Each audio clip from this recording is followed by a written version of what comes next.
Hello, আসসালামু আলাইকুম viewers. এখন একটা শাবিনের ইন্টারভিউ নেওয়া হবে। যদি পারে তাহলে এই লজেন দিয়ে শাবিনটা দেওয়া হবে। হ্যাঁ, শাবিন, জাতীয় ফুল কি? সাফাফু শাপলা ফুল, মাশাআল্লাহ। জাতীয় পাখি কি? বেলফাফু দোয়েল পাখি, মাশাআল্লাহ মাশাআল্লাহ। জাতীয় ফল কি?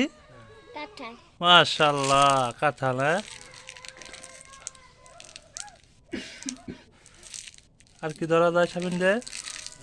ডালিম হ্যাঁ, তুমি কি কি ফলের নাম জানো? আচ্ছা তুমি, কাঁঠাল হ্যাঁ, আতা ফল। তুমি কি এবিসিডি পারো বা হ্যাঁ। সরে সরে পারো? সরে বারে কসে দি বলছে? কত বারে আচ্ছা সরে সরে বলছে। হ্যাঁ হ্যাঁ, নসে দেখুন দেখুন ই এ ও উ ও মাশাআল্লাহ, কত সুন্দর করে বললো শাবিন ভাইয়া। তুমি এবিসিডি পারো? হ্যাঁ দি বলো তো।